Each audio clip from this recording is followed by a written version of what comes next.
star system Recording in progress. very different than our own star system.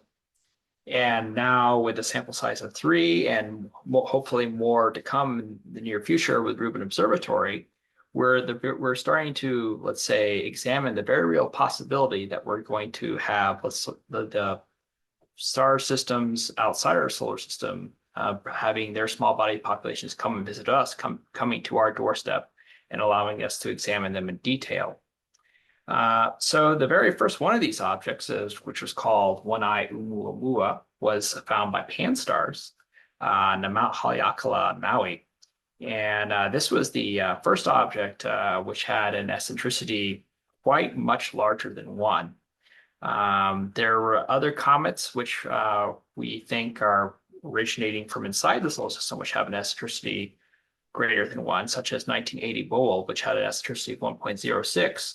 But One-Eye Oumuamua had an eccentricity of 1.2, much, much higher than 1, or much more significantly higher than 1 than these other kinds of, let's say, hyperbolic comets which originate from inside the solar system. So to give you a little bit of a difference of a context, because this was a discussion that came up when One-Eye Oumuamua was found, was people were asking, okay, well, could it have encountered Jupiter or some other gas giant planet which could have kicked up its eccentricity? And as such was the case with 1980 Bowl. 1980 Bowl was a parabolic comet which encountered Jupiter, which kicked up its eccentricity above 1 and sent it on a hyperbolic trajectory. And there's a scientist at the IFA Manoa, who I won't mention by name, but I'll discuss the topic of their discussion, and I think that will probably reveal who it is. They discuss how 1980 Bowl will probably encounter the Klingon home system in some centuries from now. But in this case, for the interstellar objects, these are objects which have a definitive, let's say, origin from outside our solar system. And we know that in part due to the fact that not only do they have an eccentricity of much greater than 1, their trajectories show that they probably did not encounter any sort of gas giant from our star system before encountering the, let's say, the interplanetary region. So this is the trajectory of One-Eye Oumuamua. Is this showing up fine? Okay, great. And so this had a eccentricity much greater than 1, but it also had an inclination much greater than 0 degrees. It was almost pole on. So it was coming from perpendicular to the ecliptic plane, and before encountering the sun. And so it was completely outside the ecliptic. So the chances of it having encountering one of the gas giants was pretty much nil. So that was sort of a definitive clue that, okay, this is not a, let's say, a parabolic comet that encountered a gas giant and then was excited onto a hyperbolic trajectory. This is something which had originated from outside the solar system, thus having a eccentricity much greater than 1. And there was also the second interstellar object, 2I Borisov, which had a also very similarly large inclination, much higher than the ecliptic. So the properties of these objects are pretty, let's say, diverse. We're saying it's from a sample size of 3, so it's not really much we can say right now at this point. But the peculiar thing is that they seem to have very different physical properties from each other. So, for example, One-Eye Oumuamua was an interstellar object, but when we say object, it's kind of vague. Another example of using the word object to describe small solar system bodies would be near-Earth objects. So what is exactly is an object? Well, the reason why we say near-Earth object or interstellar object, not interstellar comet or interstellar asteroid, is because the exact nature of these things, being asteroidal or cometary, can be, let's say, ambiguous. So for the case of One-Eye Oumuamua, we call it an interstellar object, but when we first observed, when it was first detected, we did not know its nature as being cometary or being asteroidal, because it had basically a non-comet-like appearance. It was sort of like stellar. So I have here in the bottom left-hand corner an image of One-Eye Oumuamua, which was taken by me and colleagues at the Apache Point Observatory. And this is not the, let's say, best imaging available. There was also, I'm going to backtrack a little bit, imaging taken by the Hubble Space Telescope, which I believe was led by Karen Meach at the Institute for Astronomy, which showed that even at the high resolution and sensitivity of Hubble, hi Brian, you do not see any evidence of a coma. So people were speculating, okay, well, maybe this is an asteroid. And so that's a bit peculiar because the majority of, let's say, by number of small bodies in a planetary system are going to be comets, not asteroids. So just by comparative example with our solar system is we're not saying our solar system is the typical case in the galaxy, but it is an example that we know at a high level of detail. We know that the asteroid belt is currently 10 to the -4 Earth masses. Could have been 200 times as much as that. So we're talking about maybe 10% of an Earth mass at greater, so maybe even a full Earth mass. However, by comparison, the Kuiper belt, let's say the original reservoir of comets, was something in the order of 20 Earth masses. So you're talking something that's 20 to 200 times by at least mass difference in the proportion of cometary material to asteroidal material in the solar system at its inception when the original, let's say, configuration of the debris disk after the dispersal of gas and when it transitioned from its protoplanetary gas phase to its debris disk phase.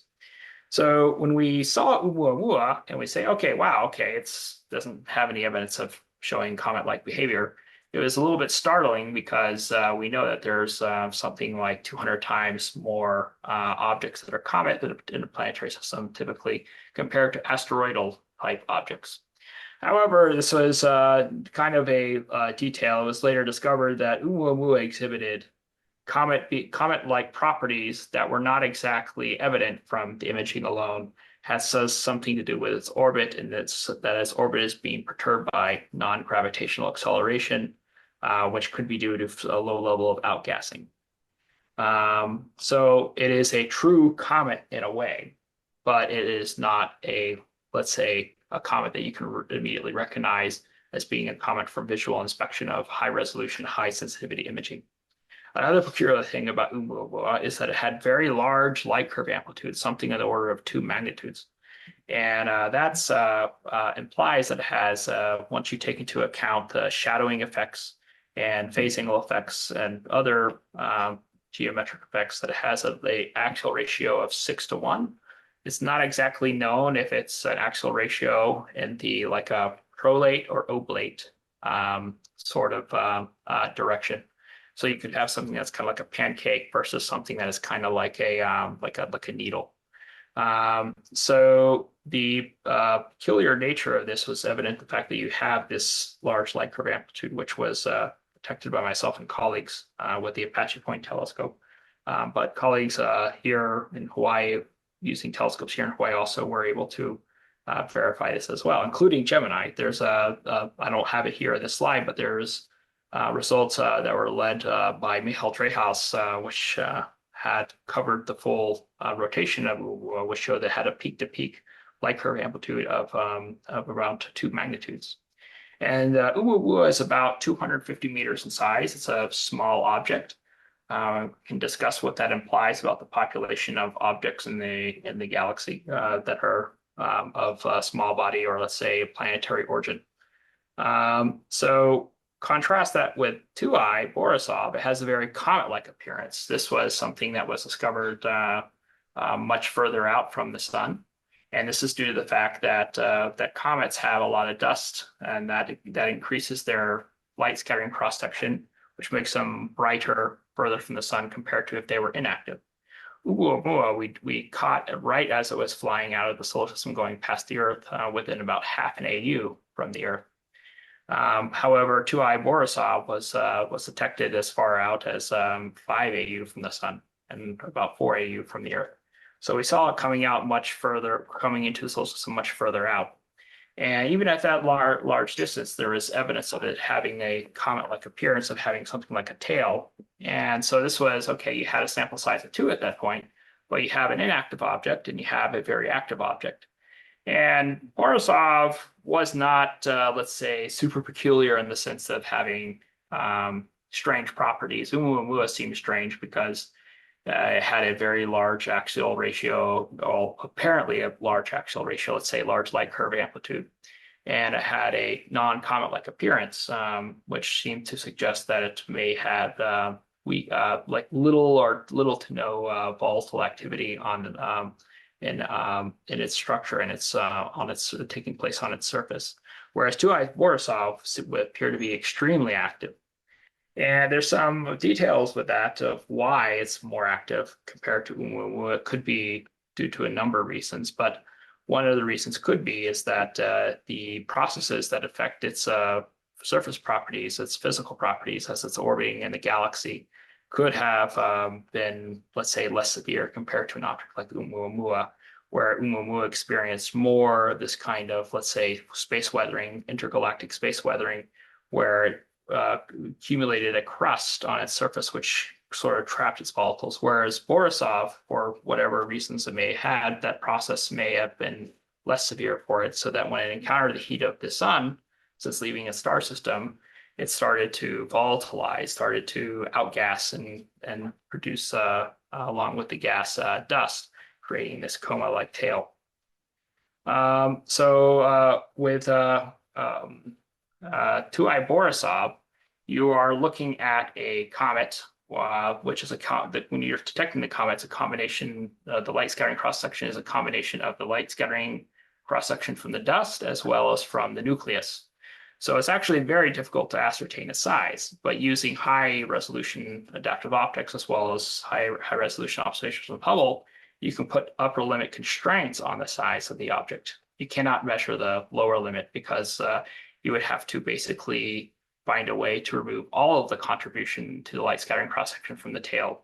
But with high resolution adaptive optics, you can reduce it as much as possible. You cannot completely eliminate it. So you're only getting a lower limit when you're using the the upper limit when you're using imaging alone. And based on that, we think it's about an upper limit of about 1 kilometer in size.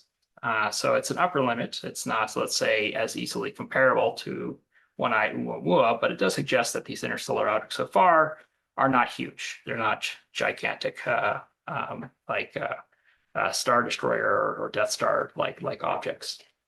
So another peculiar thing one thing that was peculiar about 2I Borisov, which we will discuss for 3I Atlas in a little bit here, is that it did exhibit jets in its coma that could indicate that there is a very localized direction at which some of these gases are emitting from the comet. It could be from the pole. It could be from somewhere not exactly in the pole, but somewhere further from the equator.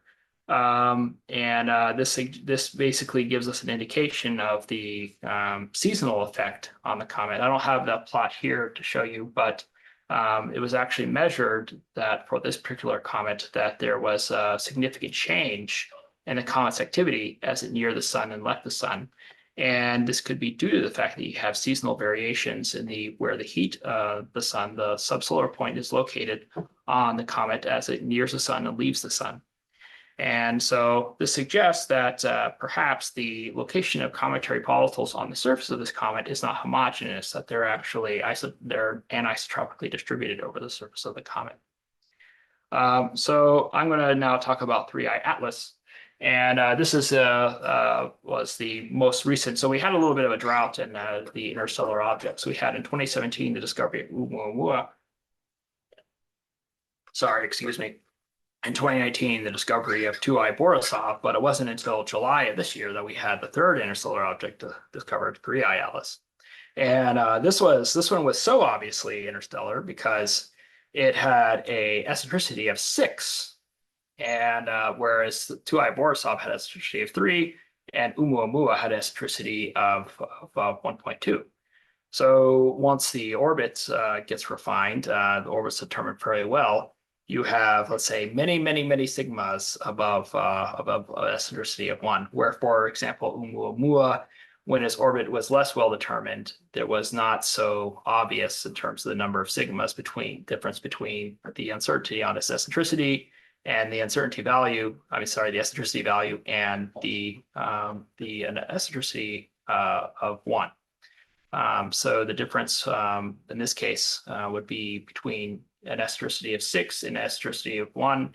and then really, really small uncertainty is much larger compared to the difference between the eccentricity of 1.2 and 1 and the relatively larger uncertainty at the time that Oumuamua was discovered. So very immediately it became, okay, this is quite obviously an interstellar object. And it has an inclination of 1.75, which means it's retrograde. It's moving in the retrograde direction. And while this is in plane, let's say, it is still much more eccentric than anything that you could get if it had encountered a gas giant planet.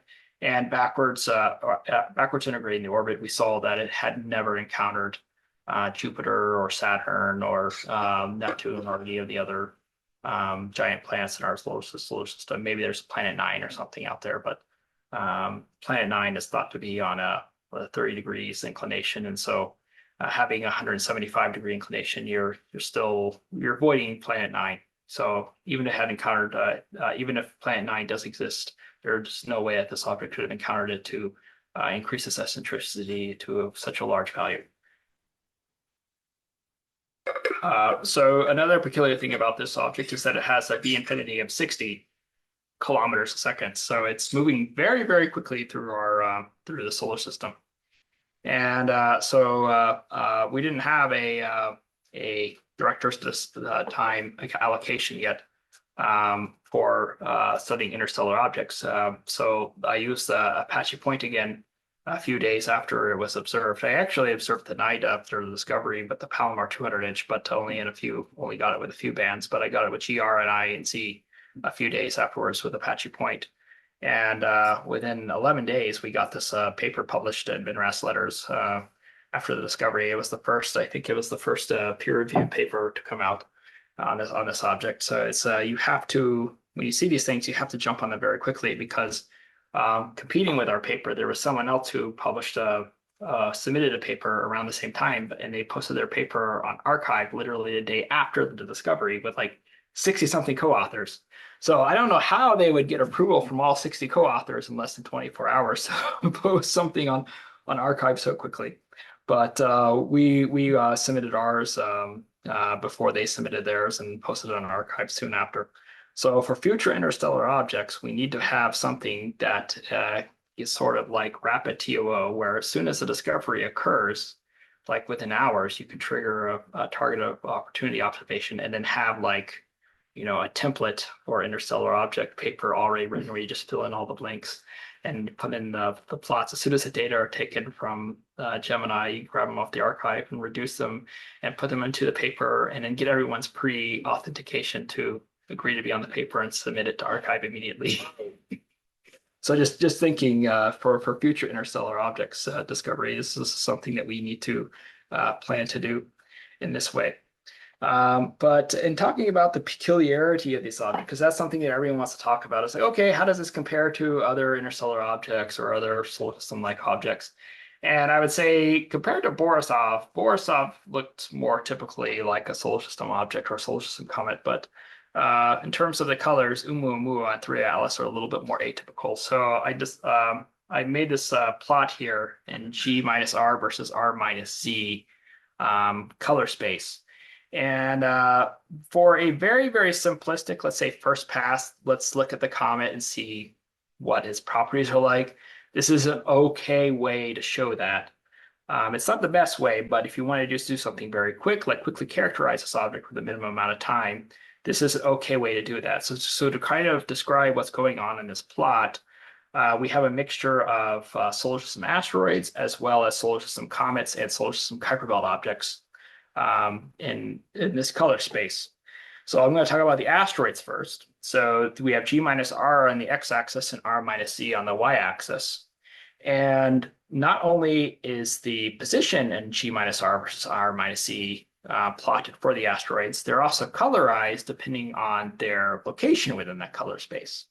So we can see here, you have these green kind of asteroids kind of in the lower right-hand portion of this color space. And these are objects which have sort of a V-type asteroid, which means they have silicate absorption features such that the color between R and Z is going to be negative because you have a silicate absorption feature that occurs around 1 micron, and that's what causes the R minus Z to be negative. However, in the upper right-hand corner, you have the more orangey stuff, and those are S-type asteroids. And S-type asteroids have silicate absorption features, but they're much weaker than the V-type. So they're going to have an R minus C that is not even negative, but just slightly above positive. But the delineation in G minus R versus for objects which are there is no basically in just G minus R alone difference for the S and V types. They both have red slopes. They're both redder than the sun. But the main delineation is in the R minus C direction. However, for C-type objects, they're bluer or less, or as blue as the sun, or at least much more bluer than the S or V-type objects. So they go in the left-hand portion of this plot, and they're colorized blue. And those are the objects which are sort of comet-like. They're more carbonaceous. They're thought to be possessing more primitive-like material. And these are objects which do not really have any absorption features. But let's say if you had to collapse this in G minus R space only, you have the red objects on the right-hand side of this plot, and you have the blue objects on the left-hand. Sorry, the red objects on the right-hand side of this plot, and the blue objects on the left-hand side of this plot. Sorry, I'm tired. I've been awake all weekend this weekend watching clouds go over the night sky from Mauna Kea. So also plot on this. So those are the tiny dots. Those are the asteroids. Asteroids and colors. And so now I also plot some other data here. So we have comets. This is all from SDSS, by the way. So we have comets observed by SDSS, which are these yellow stars with the green borders. And what is typical about those is that they tend to be, and G minus R is kind of the main delineation. Are you red or blue? They're kind of in between. Some of them are more red, but they kind of are in the center of this plot right here. And then you have the TNOs, which are these these red stars that are bordered by a blue line.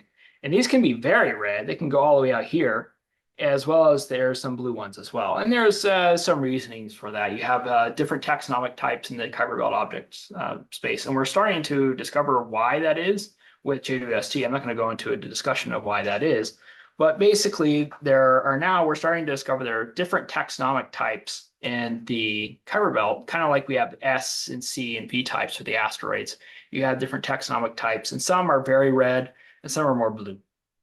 Basically has to do with ices, talking about water ice, methanol ice, and CO2 ice. But in general, if you had to just collapse it all in a color space here, you would say that you have blue objects, Kuiper Belt objects, and you have the very, very red Kuiper Belt objects. Now, where do the interstellar objects fit into there?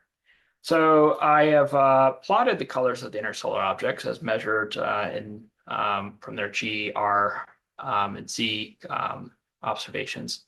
The Borisov is this this purple cross right here. And it is, let's say, about as red or let's say red to neutrally colored as some of the other comets in G minus R, but it could be said to be a little bit more, let's say, not as a large color difference between R minus C as compared to other comets.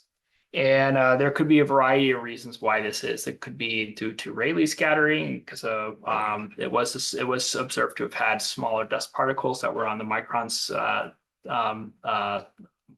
size scale, and that can cause comets to have more of a, let's say, bluer colors.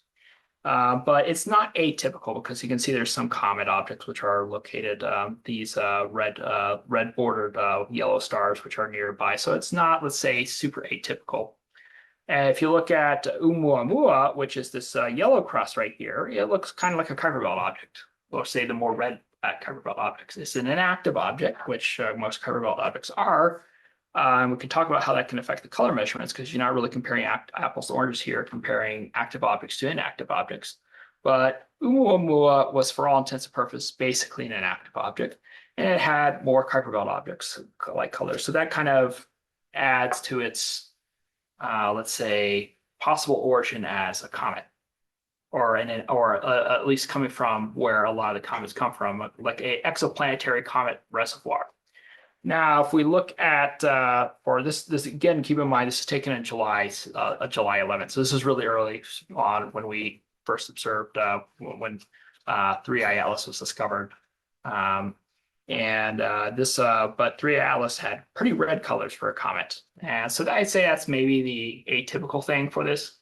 However, what we're going to see as time goes on with observation from Gemini, we'll be able to measure the color differences as different stages in the comet's journey through the solar system. And there's some suggestion that say that the comet might be blue in ink, and we'll talk about why in a minute. Now, also pretty early on, I took some infrared imaging at Keck. This is some Mossfire stuff. It's a powerful infrared camera. And let me just say that early on, basically, Boris 3 Atlas was sitting in the galactic plane, and it was horrendous to try and observe. So many background stars. Now it's outside the galactic plane; it's much easier to observe.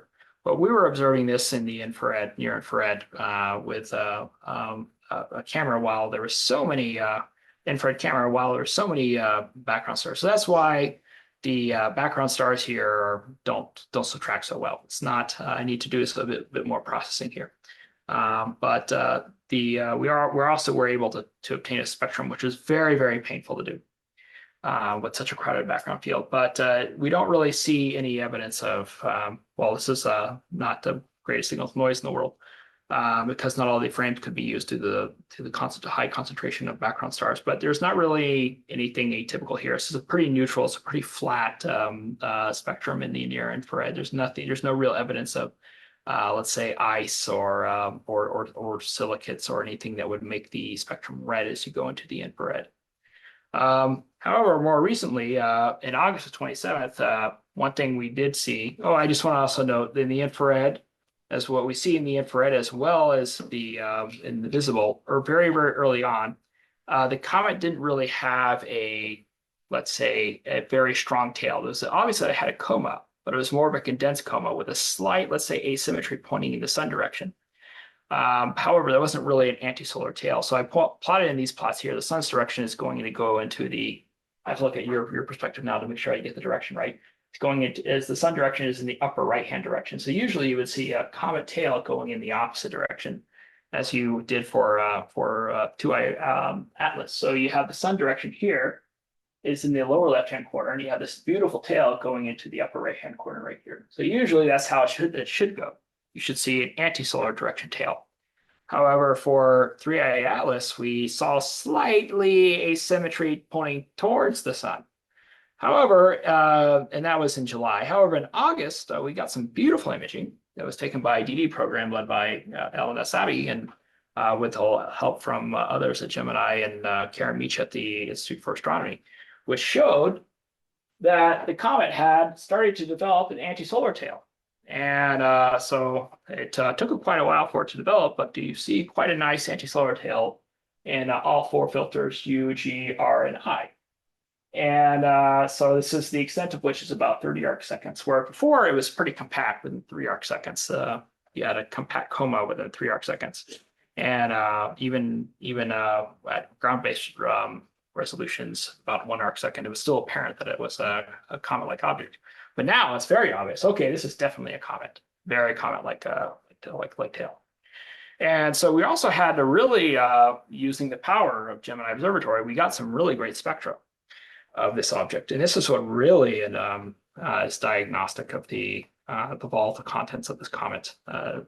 So in the visible, you have all these different features. So the key cometary volatile contents are going to be carbon monoxide, carbon dioxide, and H2O. However, in the visible, it's hard to directly, well, from the ground, I would say it's hard to directly detect carbon dioxide, carbon monoxide, and water. Because where their emission lines are the strongest are at wavelengths where the atmosphere is very opaque. That's for obvious reasons. Our atmosphere is full of water, so it's going to be very difficult to detect water through it. And the other molecules are also located in areas where our atmosphere is relatively opaque. However, we can see the secondary byproducts because there's a variety of different chemical let's say, reactions that occur in the coma of a comet that produce daughter species. So we're talking about things like cyanogen gas located at 3,800, 388 nanometers. You also have diatomic carbon located at 5,200 nanometers. And you also have other molecules like forbidden oxygen located around 6,300 nanometers, which is a little bit more difficult to detect, and NH2 located around 5,500. And so we have here, this is the extracted trace right here, but now this is the actual what the raw spectrum would look like when it's been colorized. So when you talk about like you're looking at a comet, and you see if a comet has color, what you're really seeing is the color due to the excitation of these gas volatile species, these daughter species, which are giving it that color. So if you see something that is kind of a cyan to green, you're seeing diatomic carbon. Whereas if you're seeing something that's violet, you're seeing the cyanogen gas. And this is very relevant. We got a spectrum of this. So this is kind of sort of analogous to this trace here at the bottom. This is we obtained also on August 27th a spectrum with GMOS using the blue grading. You can see here that you have the calcium doublet lines here, and then you have the cyanogen gas, which is just exterior to that going into the blue direction. And extracting the trace, we see, well, this is another trace of a comet showing an example of what I just showed before, but to a little bit higher detail. But extracting the trace here, we can see now that we have cyanogen gas right here. But more importantly, we do not see any of the other cometary volatiles like diatomic carbon or triatomic carbon.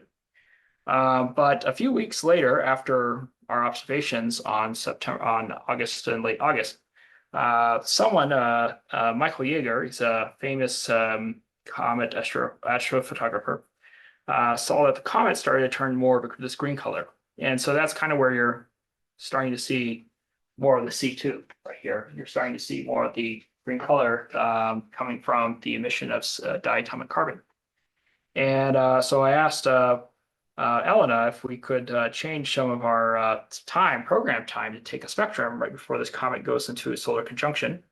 And on September 15th, we did.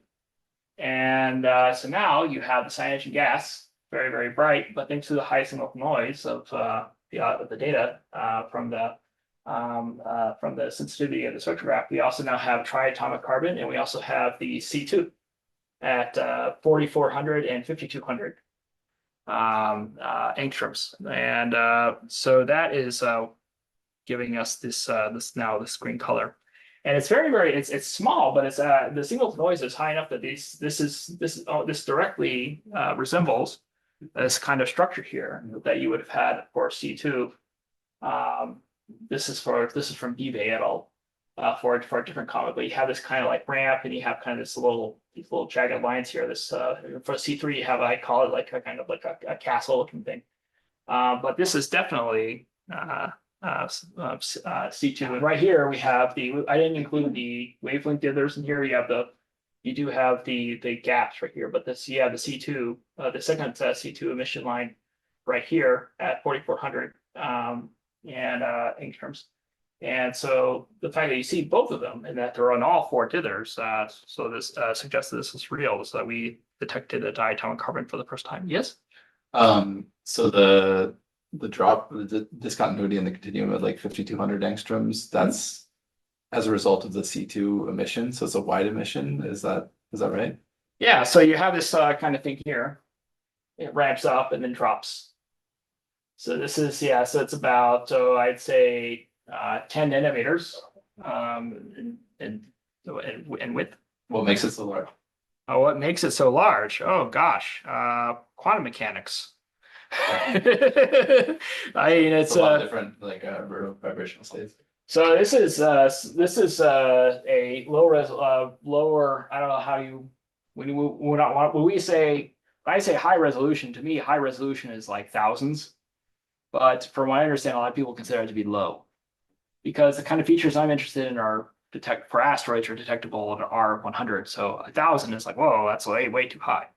But this right here would be a low resolution. This would be a R of about some thousands. But right here, this would be Rs of tens of thousands. So this is a very high res. Well, I don't know, medium resolution. I mean, exoplanet people would probably consider that to be low, but I would consider this to be, this is Rs of 10,000 right here.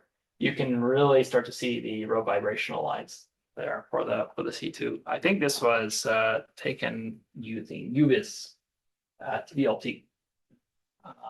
But for me, I mean, this is if you want to do like really detailed modeling, measuring the temperature of the gas, and there are people who work on that. They look for things like isotope logs and the kinematics of the gas. But when we were designing these observations, I just wanted to detect the C2 using the best grading available, which was, I think, the B400. And the results, in my opinion, are spectacular. I think it's a definitive detection of the C2. Just a little bit of the relative size of the CN line to the C2 line is quite a bit different compared to this case, where the CN line was much shorter compared to the C2 line.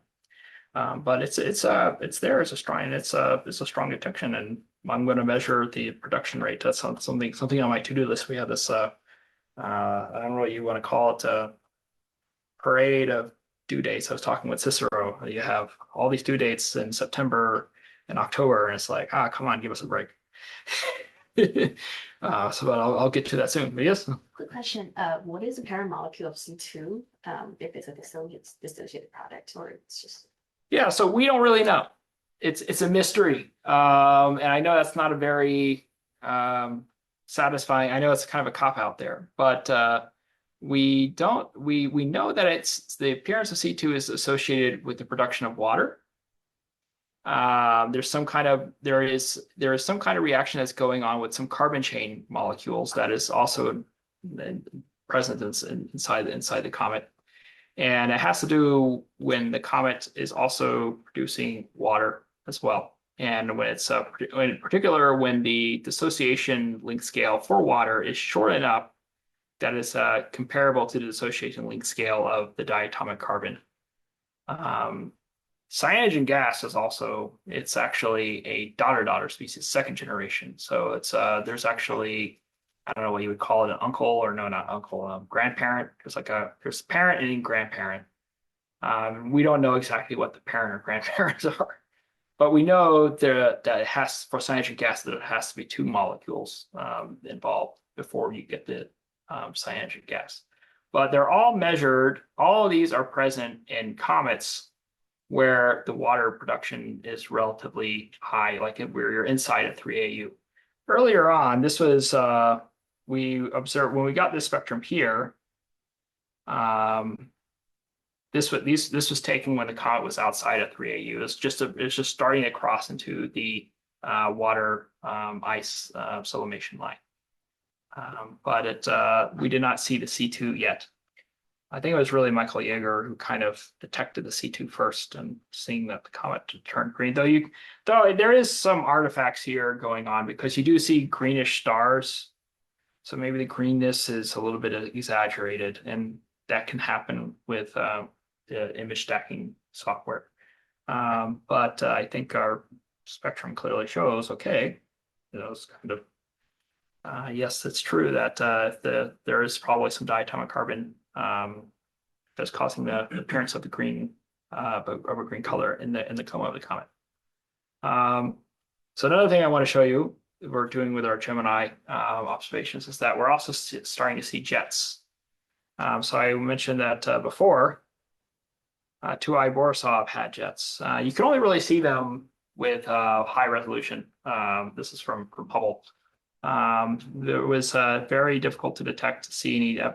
You could not really see any evidence of jets in the seeing limited observations.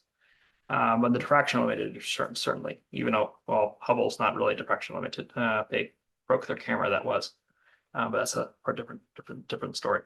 But even at the seeing limited, we are starting to see jets, appearance of jets. And so this is a similar sort of geometry in the sense that the solar direction is going in this direction is toward the upper right, and you have the anti-solar direction that is in the bottom left here. So we see something like the appearance of like a fan or a jet that's pretty prominent going towards the sun. And you see kind of like the tail, the anti-solar tail that is going in on the opposite direction of the sun. And this is taken the 60-second R band image that was in the DDT, led by Ellen on August 27th. And we did some follow-up imaging taken later. This is the imaging that was taken with the spectrum. And that shows C2 gas. And then we see some evolution in the jets. There are the jets there, but it seems towards the solar direction one is diminishing. And we're seeing more the anti-solar one is more prominent. So what that means, it could mean a number of things, but one suggestion that is that this is this is a hypothesis of Dave Jewett. He thinks that there you have large, maybe tenth of a millimeter size particles that are very sluggish, and they're taking their time getting pushed into the anti-solar direction due to solar radiation pressure. And what the mechanism that is causing them to be produced towards the solar direction is not strong enough now that the comet is closer to the sun to basically always have that towards the sun fan or dust or jet or whatever you want to call it. But soon we will see. We'll be able to test this hypothesis in a few weeks when we do another visit of this comet with Gemini. So stay tuned. We'll also hopefully see more C2 gas. And these images have an azimuthal model subtracted? Yeah, so the way these images are made, so we're doing azimuthal averaging division. Trying to understand that hole that's visible in the Yes. image.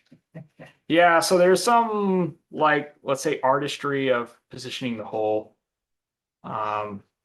So you really the reliability you want to get further away from the center. But what we can say is that this fan right here was pretty well extended beyond the center, the optic center. That's where basically the hole is at the brightest point of the comet. And maybe it can be improved in these last two. So I'll give it another try. But we can say this is definitely it's far away enough from the center that it is real. And we don't see it as well in the follow-up images, while the anti-solar tail is much stronger and much more extended further away. But yeah, it's something I'll take a look at and redo. Yeah, this isn't publication quality yet. This is a kind of a first pass because I just wanted to see if the jets were still there. But I'll work on it and I'll make it look good. So don't worry. Can you break any degeneracies in the models of these jets based on the spatial extent of the different species in the spectroscopy? Or alternatively, can you go after these with IFU and Oh yeah, IFU is a very good idea. So there is a group at the University of Hawaii. It's Ben Shapi. He's a polymath or Renaissance person, interested in transits of all sorts. And he studied this comet with IFU on KCWI. I think that's what it's called. It's kind of an interesting thing because it's like a bar. It's not like a rectangle. It's not like a square. You don't get like a nice square. You get like a bar. But they did a pretty good job. They centered the comet pretty well in that bar. And I need to talk to them. I want to talk to them. I'm going to go visit them sometime this week. And but if you do a good job of subtracting the continuum, should be able to get the distribution because it covers the IFU spectrum. I think covers from 300 nanometers all the way up to 800 nanometers. So you're going to get cyanogen. I don't know about C2 because their observations took place, I think, in mid-August before we see the C2. But maybe now, in coming weeks, we can do that. So you have IFU too, right? Mhm. And yeah, so that'd be an interesting thing to try. Because it's a pretty bright comet. how bright is it expected to be when it comes up? Oh boy, I want to say 16th magnitude. Yeah, and I think it's brighter than predicted. I think people are, so it's impossible. It's very difficult to observe right now. It's solar elongation is like 40 degrees. But in a few weeks, it'll be at 60 degrees by the end of the month. So in between that, there'll be people trying to observe it. I know someone's trying to observe it with GBT right now. They want to detect, I think, deuterated water.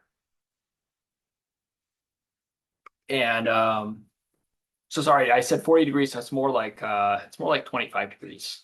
Yeah, right now. And so in November 7th, it'll be coming outside the 25-degree exclusion zone for SMA, because I know SMA is going to try to observe it as well.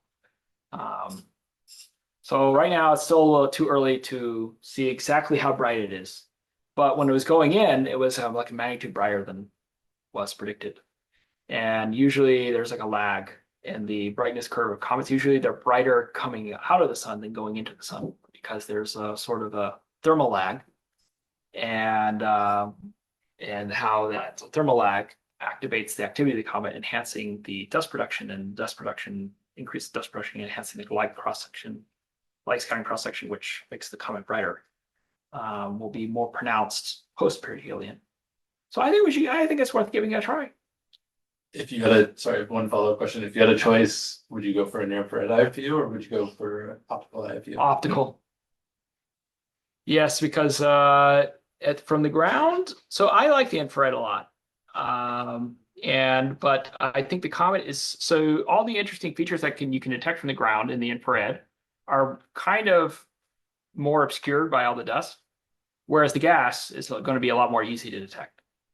Because the ice is going to be, so you can detect ice in the infrared, but those are going to be absorption features, and that depends on the size of the ice absorption feature of the ice itself.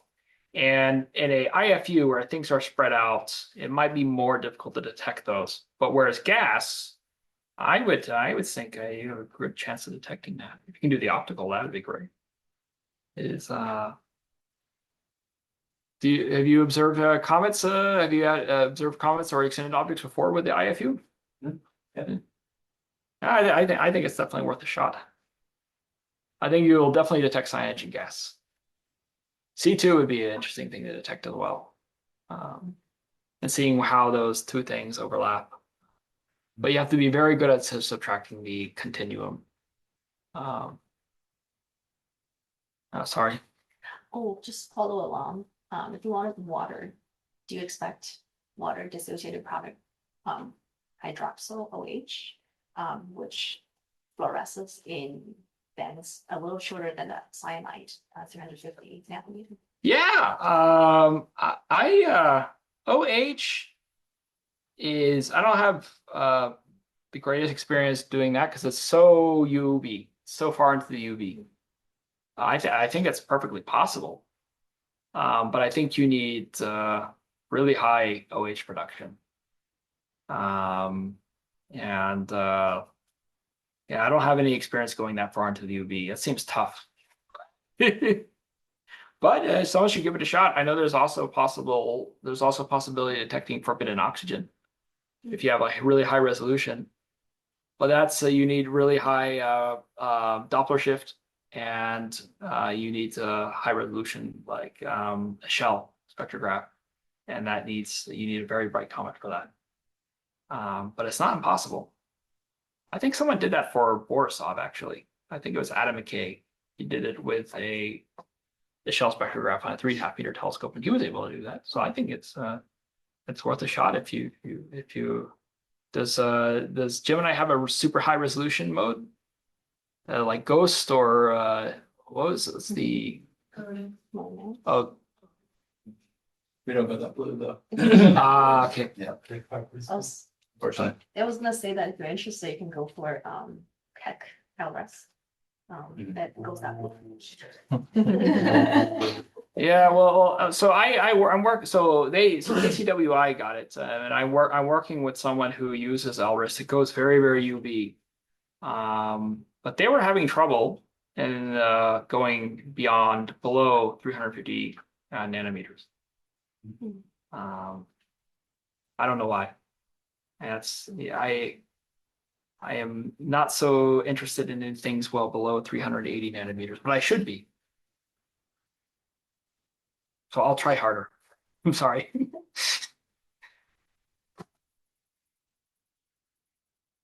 But yeah, that's all I have at this point. It's a bit of a show and tell. But does anyone have any questions?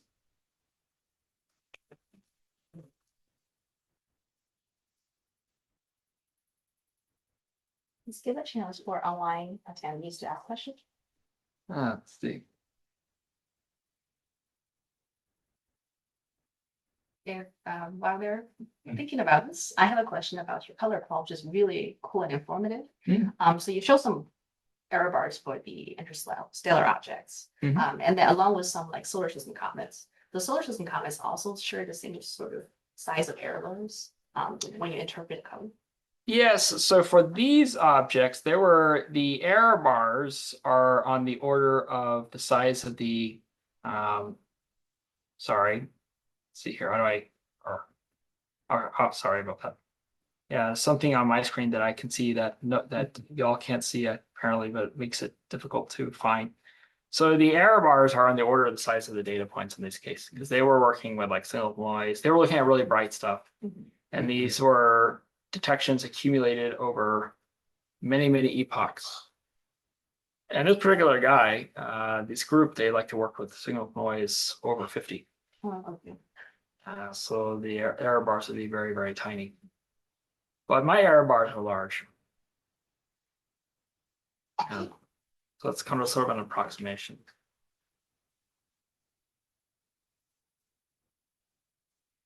So I guess the science is like at the precipice of taking off with Ruben. Do you have a feeling of where the science is going to go, and beyond just like butterfly collecting here? Like, do you start to go into taxonomic studies, or do you start to, I don't know, think about the distribution of mass in solar systems outside of our solar system, or I don't know, what's the like, what are the burning questions? Yeah, so I mean that's that's a very, very good question. I think there are so many different parameters that affects what we see in interstellar objects. I think it might take a long time for us to really. There are these papers that come out and say, oh, how many interstellar objects do we have to detect to say something about the water content of extrasolar systems, and so on and so forth. But I think it will take tens of these objects before we start to see something definitive, because not only do you have an issue with the observed properties of interstellar objects, you also have the dynamical properties, the galactic orbit properties.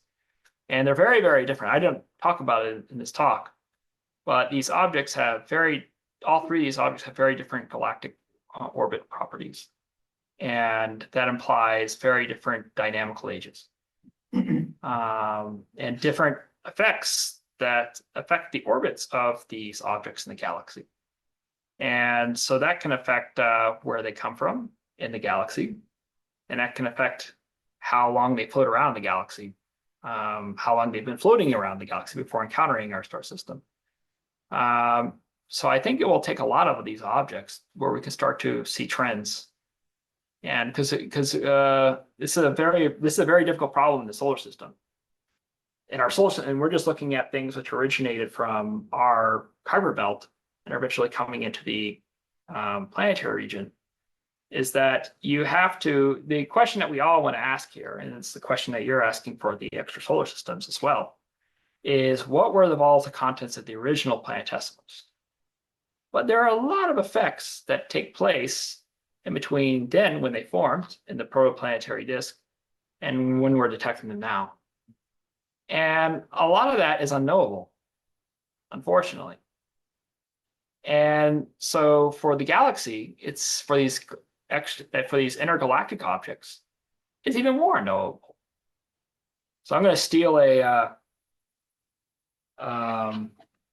analogy from Dave Jewett. So sorry, but I thought it was good.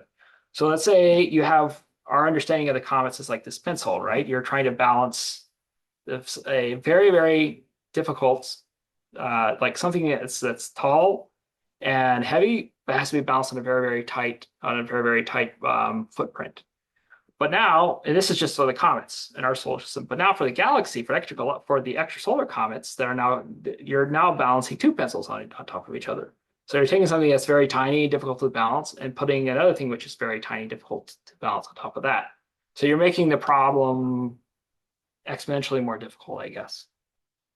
So, and we've observed hundreds of comets, gotten volatile contents of hundreds of comets, and we still don't understand how to map the observed volatiles that we're seeing now to the contents of the original protoplanetary disk these days. Now you try to invent ways, you try to look at various ways in phase space to cleverly eliminate some of this, let's say, uncertainty. But it's not exactly clear how we're going to be doing that for the interstellar objects. My strategy for the interstellar objects is to look at the very unusual ones, because I think we're going to see in maybe 5, 10 years, maybe 10 of these objects. And it's just sort of a hunch. It's not scientific or anything. I think the majority of them are going to look like comets. They're going to have fussy tails, cone tails. There might be some peculiarity with, let's say, the direction of the tail, or when the tail turns on, or how big it gets, or how small it is, or so on and so forth. But those variations aren't atypical for comets. I mean, we see weird comets all the time that originate from our solar system. So there's nothing going to be outstandingly weird with interstellar comets, as far as just off the top of my head, as far as we guess. Now, I think there's going to be chances of seeing something like an unknown, something completely bizarre, something completely weird in interstellar comets. Like, I think one thing that would be absolutely bizarre is to see a nitrogen-rich interstellar comet. Because we don't really have nitrogen-rich objects in our solar system. And this is due to the fact that we think that all the planetesimals form within the nitrogen frost line, which I believe is at like 70 AU or 80 AU. But extrasolar systems, we see extrasolar system debris disk that are, adjusting for the luminosity of the star and so on and so forth, where there's material that's formed well beyond that, and they're equivalent, let's say, nitrogen ice line. So maybe we'll see an interstellar object that originated from one of those exoplanetary systems, which formed beyond the nitrogen ice line, which will one day encounter, or it will encounter us. And we can detect its nitrogen gas. We see nitrogen in bodies like Pluto and so on and so forth, but because they're large, they have enough gravity to retain post-secondary processes which produce nitrogen. But for something the size of a comet to retain nitrogen would be very peculiar outside of our, let's say, knowledge. Because so far as it seems right now, when we look at these interstellar comets, we saw the first interstellar comet to be observed by JWST, which can detect the water, CO, and CO2. It's nothing abnormal. It's not like 2I Borisov K was very rich in CO. Sure, but we've observed CO-rich comets in our solar system as well that are originally from our solar system. But there's nothing really like outstandingly weird about these. So I think the big result that's going to come out of interstellar objects in the next 10 years is going to come from like really weird outliers like that. Like another thing, we could see like a stream, like nothing like a long-term dynamically associated stream of interstellar objects. We could have an interstellar object that's somewhere in the periphery, the boundary of our solar system, breaks up into smaller pieces, and we see a stream of interstellar objects coming through our star system. I mean, it's maybe not scientifically useful, but that'd be really, really cool to see. That'd be cool to take an image and you have like 5 or 6 interstellar objects within, a 3 or 4 arc-minute wide field of view. I mean, that would just be, blow the public's minds right there. And Avi Loeb would be like, "Oh, it's an alien invasion." It's like, so I think we have to think outside the box and think, how could these things manifest in some ways that would resemble nothing like we've seen in our solar system before? And I think that's what's going to be the real big advance coming out of interstellar objects, showing like what kind of weird planetary formation effects can occur outside our star system. Because like talking about CO and CO2 or H2O, it's getting the relative ratio of those and saying, oh, water rich, carbon rich, or whatever, right? It's not very informative. And it's because it's unknowable exactly all the different evolutionary pathways that those interstellar objects took in their star systems, as well as the pathways that they took once they left their star systems and encountered Earth. Just like we can't know, it's unknowable the exact pathways and how that affect the original volatile contents of the comets that we see in our star system alone. So I don't know, just look for weird things. That's basically what I'm saying. Thanks. So it's been 8 years since the discovery of the first interstellar object. We're now up to number 3. Has anyone estimated the density of interstellar objects in the galaxy? Yeah, it's about 1 billion per star system. Sorry, 1 trillion. 1 trillion 100-meter size objects per star. Interstellar objects. Free floating in the galaxy? Well, I don't know how many that's, I mean, however many stars there are multiplied by 1 trillion. That's how many are free floating, 100 meters aside. But it's not that unusual, because our Kuiper belt, our Kuiper belt produced the Oort cloud. Our Oort cloud is the byproduct of the dispersal of the Kuiper belt. And the number of objects in our Oort cloud is about 1 trillion. And it contained only like 10% of the original Kuiper belt. So that means there must be some order of 1 trillion objects from our star system floating around the galaxy as well. So I think another question to ask is, what is the ubiquity of Oort clouds? Does this imply that Oort cloud formation is ubiquitous in the galaxy? Because it's not so clear looking at the cornucopia of planetary architectures if you have the same mechanisms which produce the Oort cloud occurring in those star systems, like the hot Jupiter thing. Those are pretty quiet. And from my understanding, it's a better question for Cicero. I don't think we've ever detected a debris disk in the hot Jupiter system. It seems like, again, just taking the statistics of 3 or 8 years, you should be able to place some limits on, this is how many we expect there to be based on our cross section interacting. And that might then address the question of or cloud problems. Yeah, I believe that number is around 10 to the 12 per star, multiplied to however trillion stars are. Sorry, I'm not a galaxy person. I want to be, though. It's very interesting. But I think the other issue is very difficult to measure the size of these things. We can measure size because we see it's a nucleus, a bare nucleus.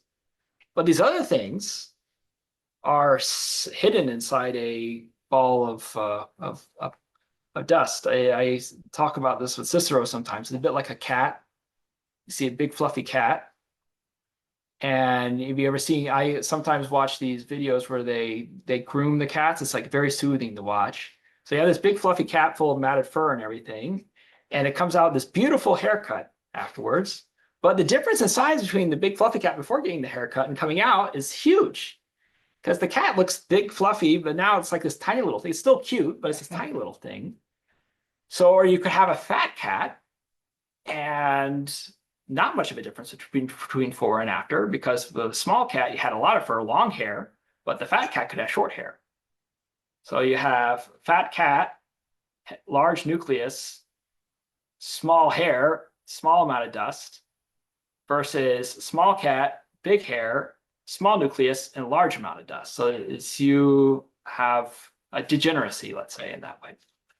And the only way I can think of to get around that is to use like very far infrared observations that you don't see the smaller dust particles. And there's going to be a far infrared observatory called PRIMA, which can do this kind of thing. And I propose that they do this for interstellar objects. They observe interstellar objects to measure, to get more accurate sizes. And because what the sizes get you, it gets you the size frequency distribution, which tells you the number of these objects as a function of size. Because you could have if the sizes of these objects is if they're all very, very, very, very tiny, then you would expect an exponentially fewer amount of like larger objects. Whereas if they're all very, very large, or let's say you have a flat size distribution, then you have a more comparable amount of larger objects and then bigger objects. That tells you something about the number of objects you expect to be floating around the galaxy is proportionally how many more smaller objects you have to larger objects. But we don't really know that right now because the size isn't, because we only have 3. That's the real reason. But also the size measurements aren't so great. But if you're talking about order of magnitude stuff, it'd be about a trillion per star. All right, thank you, Bryce. You're interested in the topic, feel free to talk more offline. But let's give Bryce another round of applause.